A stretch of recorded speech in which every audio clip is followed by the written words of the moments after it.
Halo guys, kembali lagi bersama saya Yudi di channel Next Digital.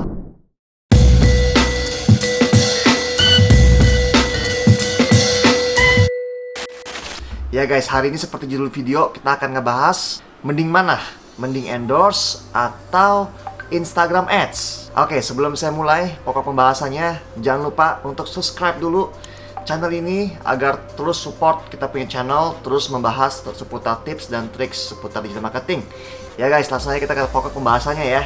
Apa itu sebetulnya endorse? Endorse itu ketika kalian membayar seorang key influencer atau seorang yang punya Instagram account atau TikTok account yang banyak gitu ya, influencer. Kalian bayar mereka agar mereka mengendorse, mempromosikan produk kalian atau jasa kalian. Biasanya orang-orang ini mempunyai tarif yang berbeda-beda. Dan mereka juga mempunyai kategori. Contohnya kategori makanan, kategori beauty, kategori gadget atau elektronik ya. Jadi itu yang namanya endorse ya. Ya, biasanya kalau kita melakukan endorse, biasanya dari segi kreatifnya atau segi idenya itu dari influencernya ya. Karena setiap influencer punya gaya masing-masing dan kalian sebagai pemilik bisnis cukup membayar sejumlah uang agar mereka yang mempromosikan dan hasilnya tober saja gitu ya. Kalau Instagram Ads kan perlu setting, mungkin perlu targeting, ya perlu setting penayang iklannya di mana aja. Jadi itu butuh beberapa step ya. Jadi inilah table ya, kekurangan dan kelebihan endorsement versus IG Ads ya. Jadi masing-masing punya kelebihan dan kekurangan. Tapi saya akan membahas pertama untuk endorse nih, kelebihannya apa dan kekurangannya apa ya. Jadi endorse pertama, influencer itu punya follower yang setia ya. Yang kedua, kontennya bisa langsung dilihat, langsung ditampilkan ke para followersnya influencer tersebut ya. Yang ketiga, kita bisa memilih influencer apa aja yang cocok buat kita. Yang keempat, kelebihannya adalah kontennya lebih beragam ya, karena kalau konten yang dibuat oleh influencer itu biasanya lebih kreatif dan sesuai dengan arahan mereka masing-masing ya. Terus ada potensi engagementnya lebih besar dan tipe-tipe endorsementnya juga berbeda-beda. Tetapi mereka juga banyak kekurangan. Kekurangannya apa aja?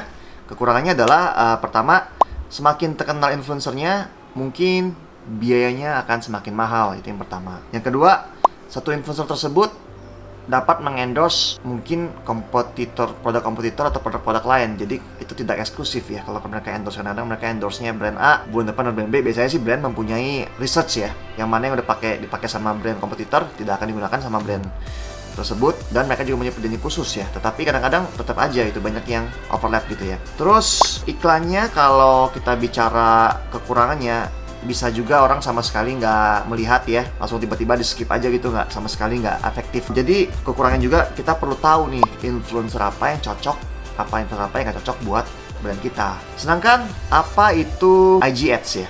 IG Ads seperti saya bilang tadi, kalian beriklan di platform Instagram. Jadi kita bicara gambar, kata-kata, kreatif, ya mungkin interaksinya, pesannya, itu semuanya kalian harus perlu repot gitu loh.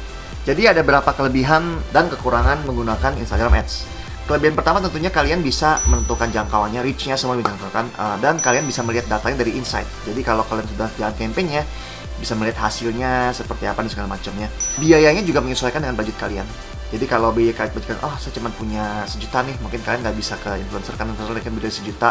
Tapi kalau ke Instagram Ads mungkin bisa. Terus iklannya juga bukan cuma gambar ya, bisa berupa format-format yang lain gitu. Potensi engagementnya juga lebih besar ya, lebih besar engagement karena itu di iklan disebarluaskan. Tapi potensi engagement tergantung sama targeting kalian ya. Targeting tepat mungkin dapat interaksi yang banyak gitu ya. Instagram untuk pasang iklan sekarang juga cukup mudah, tinggal dipromot doang gitu ya. Terus juga ada pilihan untuk berbagai macam jenis iklan, itu kelebihannya. Kekurangannya dari IG Ads tentunya adalah untuk kalian mendapatkan frekuensi yang tinggi, itu membutuhkan dana yang lebih besar dari dana biasanya gitu kan. Terus yang kedua juga tidak berpengaruh pada follower spesifik, jadi followernya memang semuanya itu nggak setarget untuk influencer. Dan juga iklannya bisa di skip sama orang langsung, sama-sama bisa di skip. Dan kita juga perlu menentukan jangkauan dan batasan dari iklan tersebut. Lebih efektif mana nih?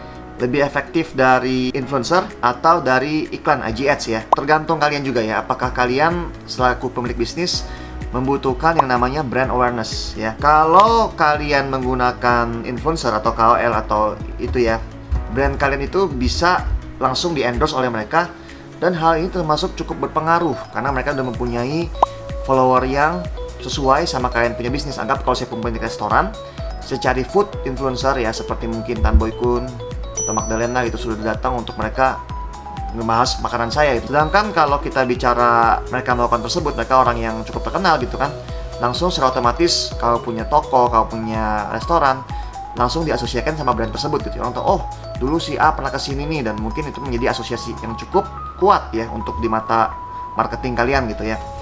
Namun kekurangannya, kalian saat ini cukup susah untuk melihat datanya secara langsung. Jadi ketika mereka udah melakukan postingnya, kan melihat datanya mungkin sekedar jumlah like-nya, jumlah engagement-nya, berapa gitu ya. Tapi tidak bisa melihat data secara spesifik ya. Nah, sedangkan jika kalian menggunakan IG Ads, kalian dapat melihat datanya secara detail. Jumlah pengunjungnya, jumlah trafficnya, terus audiensnya tuh umur berapa, lokasi geografiknya di mana, dan kalian dapat dilihat dengan begitu ya. Ini sangat memungkinkan untuk audiens yang lebih besar, dan juga kalau kalian melakukan IG Ads itu datanya itu kalian dapat pelajarin dan kalian bisa optimisasi buat campaign berikutnya. Sedangkan kalau kalian hanya melakukan dengan KOL tersebut ya cocok kalian dengan mereka, nggak cocok jadi episode lain ya. Biasanya sih orang mencoba-coba gitu. Jadi itu secara singkat perbedaan antara influencer dan IG Ads.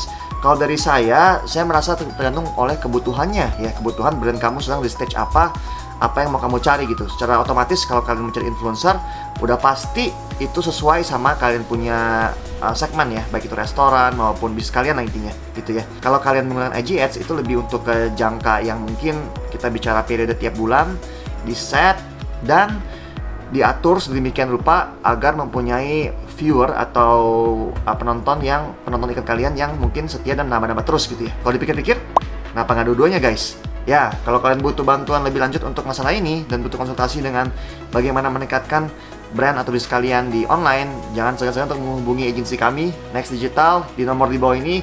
Kami siap membantu Anda agar mendapatkan lebih banyak leads, lebih banyak call to action, lebih banyak call dan lebih banyak conversion, sehingga penjualan kalian akan naik ya guys. Jangan sungkan-sungkan ya. Ya mungkin sekian dulu untuk episode kali ini. Semoga perbincangan antara IG Ads dan influencer ini yang singkat membuka pikiran kalian. Sampai ketemu di vlog berikutnya dan salam digital.